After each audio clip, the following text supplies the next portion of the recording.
मेरी जनरल सलाह ये है कि तुक्का जम के लगाइएगा परीक्षा में। हम कितने प्रश्न करें और कितने प्रश्न छोड़ दें। क्वेश्चन छोड़ने का फायदा भी होता है और नुकसान भी होता है। पहले उसका फायदा नुकसान हल्का सा समझते हैं कि क्यों लोग क्वेश्चन छोड़ने या नहीं छोड़ने के पसोपेश में रहते हैं, उस दुविधा की वजह क्या है। देखिए, मैं जीएस को बेस बना के बात कर रहा हूं, सीसेट की बात बाद में कर लेंगे। 100 प्रश्न हैं, 120 मिनट हैं। जो व्यक्ति 100 के 100 प्रश्न करेगा उसको 1.2 मिनट्स यानी कि 72 सेकंड उसको एक प्रश्न अटेम्प्ट करने के लिए मिलेंगे। मान लीजिए किसी कारण से उसने तय किया कि मैं 100 प्रश्न करूंगा ही नहीं, मैं 80 ही प्रश्न करूंगा, बस 20 को हाथ ही नहीं लगाऊंगा। उसको एक प्रश्न के लिए 1.5 मिनट मिल गया। और जब उसको 1.5 मिनट मिलेगा तो स्वाभाविक है कि उसको प्रश्न को पढ़ने के लिए, सोचने के लिए, उत्तर को मैच करने के लिए समय ज्यादा मिला। और हो सकता है कि इस वजह से उसके 5-7 सवाल वो ठीक हो जाएं जो 100 करने के चक्कर में गलत हो जाते हैं। इसलिए कई लोग स्ट्रेटेजिकली कम प्रश्न करते हैं कि इतने करूंगा उतने ठीक कर दूंगा, बस ज्यादा करने के दबाव में रहना ही नहीं है। तो एक फैक्टर तो हो गया रीडिंग स्पीड। आपकी किसी प्रश्न को पढ़ने की स्पीड कितनी है, उससे आप तय करें कि आप कितने प्रश्न करना चाहते हैं अटेम्प्ट। एक दूसरा फैक्टर बहुत महत्वपूर्ण है और दूसरा फैक्टर है तुक्का लगाने की क्षमता।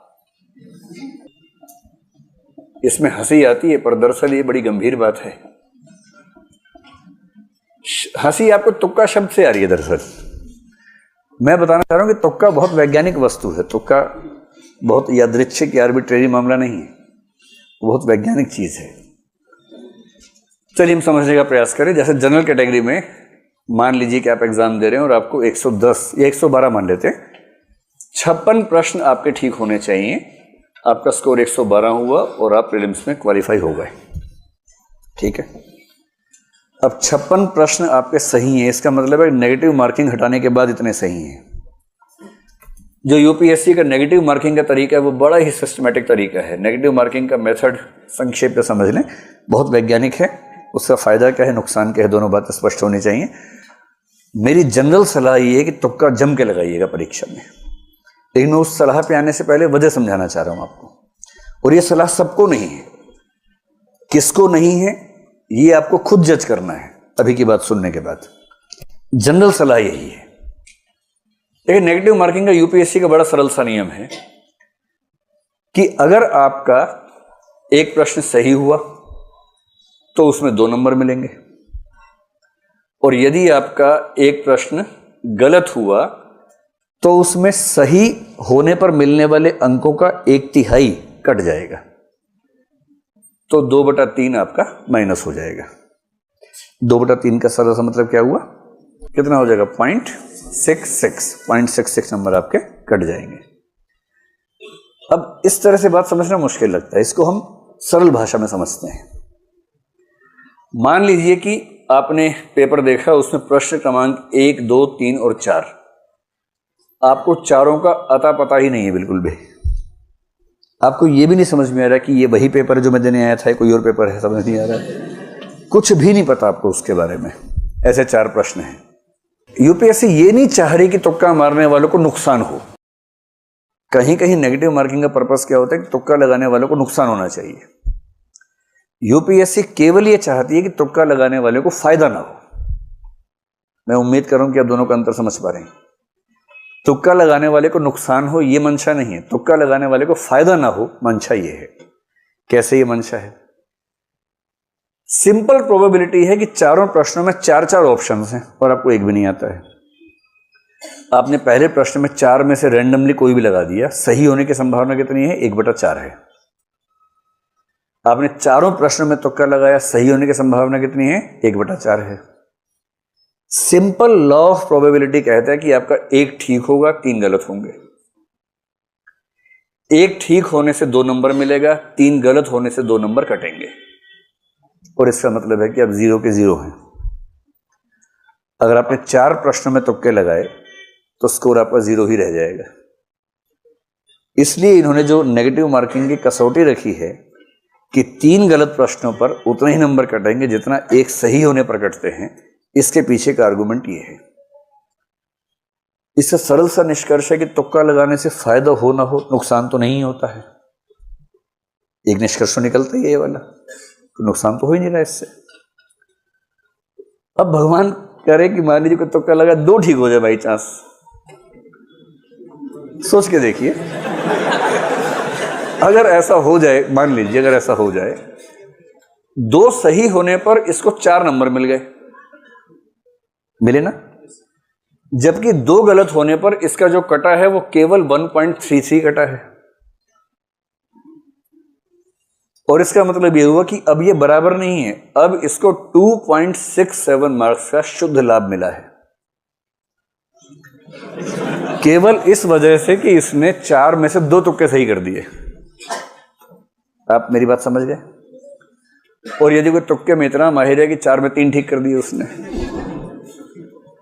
6 नंबर मिले, नुकसान कितना का हुआ? केवल 1 गलत, 0.66, 5.34 का उसको शुद्ध लाभ मिला। और असली बात यह है कि अगर आपको प्रीलिम्स क्वालिफाई करने के लिए 56 प्रश्न करने हैं, मेरी समझ में यूपीएससी देने वाले 5 लाख लोगों में से मैक्सिमम 5 ऐसे होंगे, या बहुत मानूंगा तो मान लूंगा 20-30 ऐसे होंगे जो बिना कोई प्रश्न गलत किए 56 ठीक कर सकते होंगे।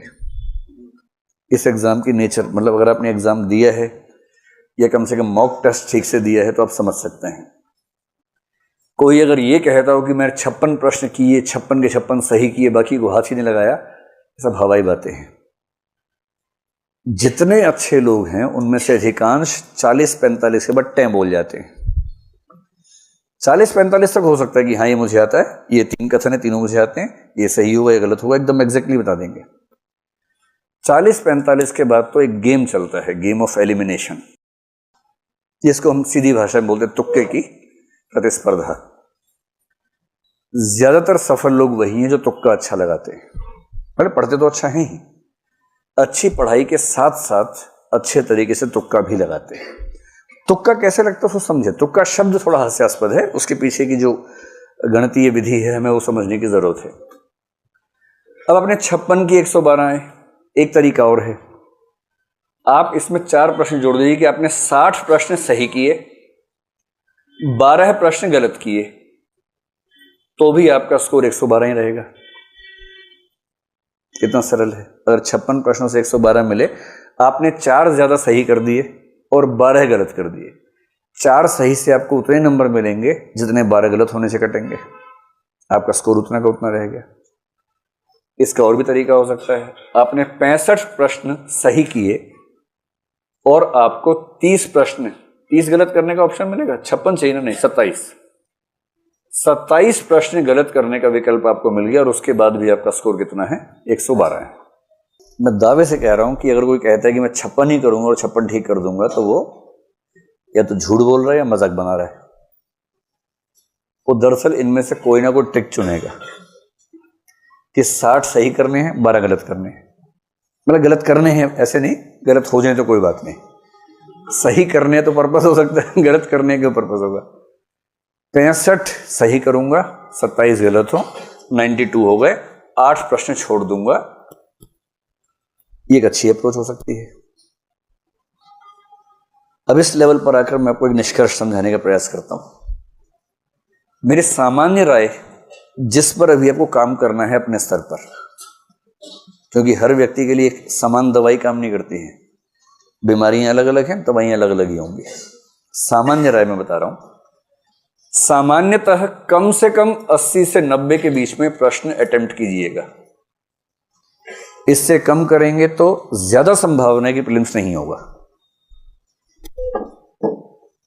और इसका सीधा सा मतलब है कि छोड़ने का मामला लगभग 10 प्रश्नों पर ही होगा कि 10 को आपने छोड़ दिया। छोड़ना केवल उन प्रश्नों को है जिनके बारे में आपको रत्ती भर भी नहीं पता है।